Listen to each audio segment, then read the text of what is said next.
రాంగోపాల్ వర్మకు పోలీసులు మరోసారి నోటీసులు ఇచ్చారు. ఫిబ్రవరి 4న విచారణకు హాజరు కావాలని ఆర్జీవీ వాట్సాప్ కు నోటీసులు పంపారు. CM Chandrababu, deputy CM Pawan Kalyan, మంత్రి లోకేష్ ఫోటోలు మార్ఫింగ్ చేసి సోషల్ మీడియాలో పోస్ట్ చేసిన రాంగోపాల్ వర్మపై నవంబర్ 10న మద్దిపాడు పోలీస్ స్టేషన్లో కేసు నమోదైంది. నవంబర్ 19, 25 తేదీల్లో 2 సార్లు నోటీసులు ఇచ్చినా వర్మ విచారణకు హాజరు కాలేదు. కొద్ది రోజులు అజ్ఞాతంలోకి వెళ్లిన వర్మ ఇదే కేసులో ముందస్తు బెయిల్ పొందారు.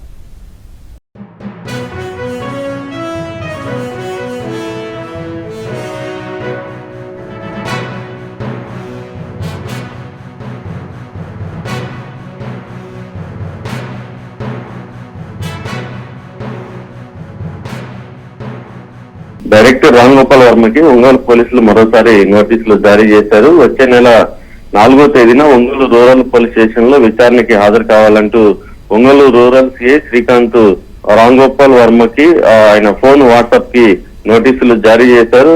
గత వైసీపీ ప్రభుత్వంలో అప్పటి ప్రతిపక్ష పార్టీ నేతలుగా ఉన్న చంద్రబాబు, పవన్ కళ్యాణ్, నారా లోకేష్ లను కించపరుస్తూ వారి ఫోటోలను మార్ఫింగ్ చేసి రాంగోపాల్ వర్మ తన వ్యక్తిగత ఎక్స్ లో పోస్ట్ చేశారు. దీనికి సంబంధించిన కేసు నవంబర్ 10న మద్దిపాడు పోలీస్ స్టేషన్ లో నమోదైంది. అయితే రాంగోపాల్ వర్మని విచారణకు రావాలంటూ నవంబర్ నెలలోనే 19, 25 తేదీలో 2 సార్లు నోటీసులు జారీ చేసినా గానీ ఆయన స్పందించలేదు. ఈ నేపథ్యంలో రాంగోపాల్ వర్మని అరెస్ట్ చేసేందుకు హైదరాబాద్ కూడా ఆయన ఇంటి వద్దకి మద్దిపాడు పోలీసులు చేరుకున్నారు. కానీ రాంగోపాల్ వర్మ అప్పటికే అజ్ఞాతంలోకి వెళ్లిపోయారు. ఈ నేపథ్యంలో ఇదే కేసులో హైకోర్టుని ఆశ్రయించిన రాంగోపాల్ వర్మకి ఊరటైతే లభించిందని చెప్పవచ్చు.